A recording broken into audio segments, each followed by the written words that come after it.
What's up, y'all? So today I'm going to be showing you guys two very important steps when it comes to making a unit or having a frontal in general, which will be bleaching our knots as well as customizing our frontal. This is the finished result, so if you guys are interested in seeing how I do this, just stay tuned.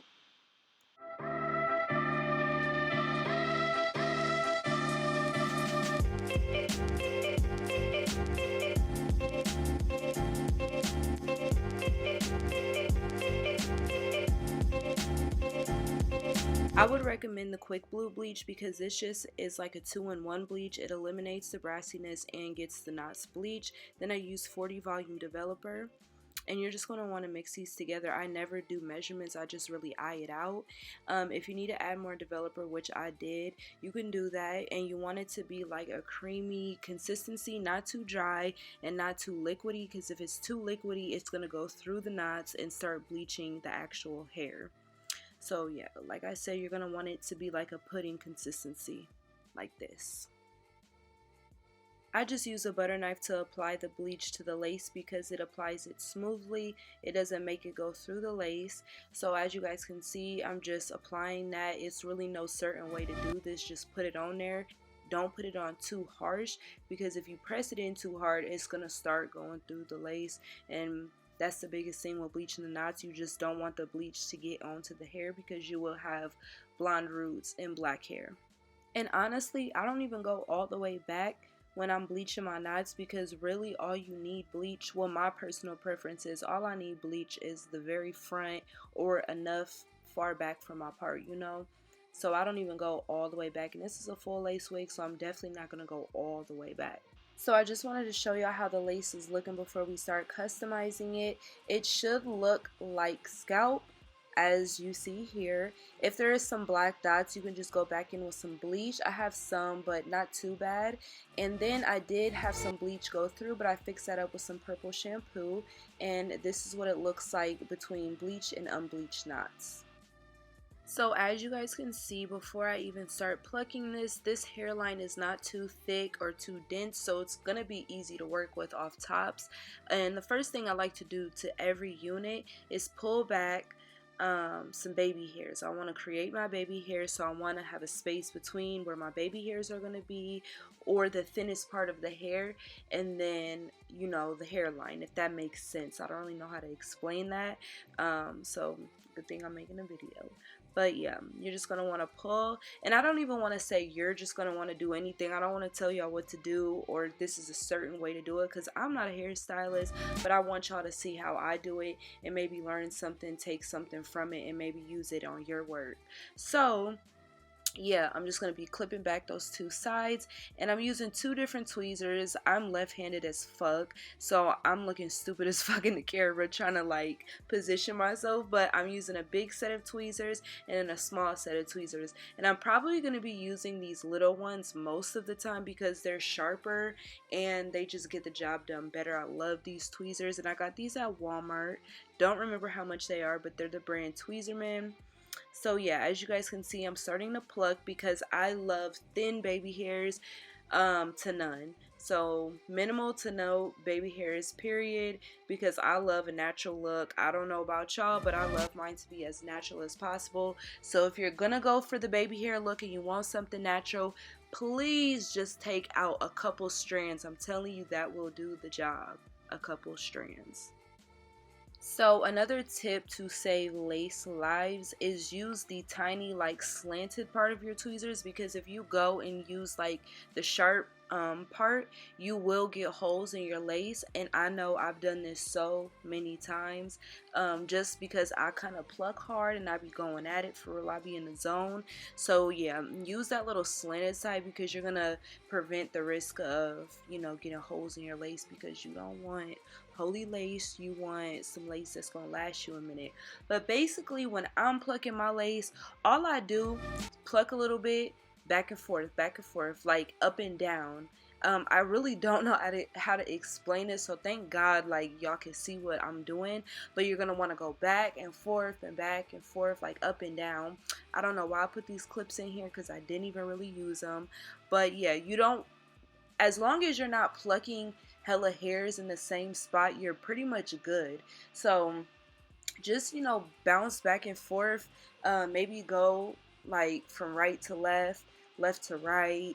I like to kind of do that because then I'm not just like missing spots. I'm actually getting everything that I need to get.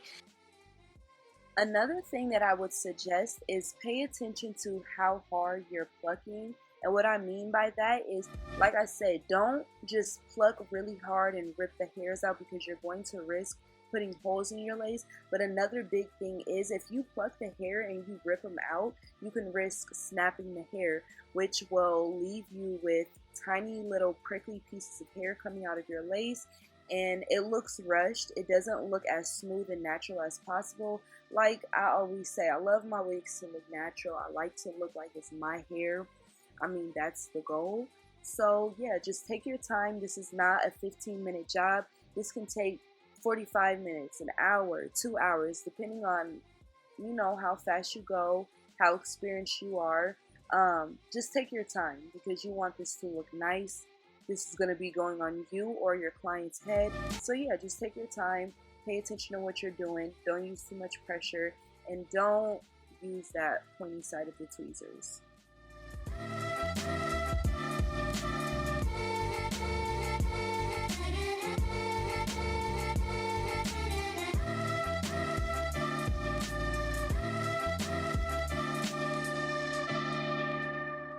So as y'all can see, there is this harsh hairline behind the hairs that I already have plucked. So what I'm going to do is just pull them forward and just continue to pluck the hair as I've been doing. Nothing different. And another tip that I do have for y'all is keep a spray bottle on hand, because having damp hair opposed to dry hair is going to be so much better for the outcome, just because the hair being wet or damp shows you what you're doing. When it's dry, you're more likely to pull out more hair than you need to. I don't know if that really makes sense to y'all, but you'll see it when I do it in the video. I'm not doing it right now because the hair was pretty damp and up here was thin, so I could see what I was doing. Another thing that I do is when I flip the hair forward, I like to just go in real quick and pluck some of those hairs because I'm extra as fuck. I like my hair to be really natural. Like I'm gonna keep saying it. I'm gonna always say it. I'm extra. I like my shit to be natural, so I'm gonna do whatever it takes to do that. And I feel like this just helps it, for me at least.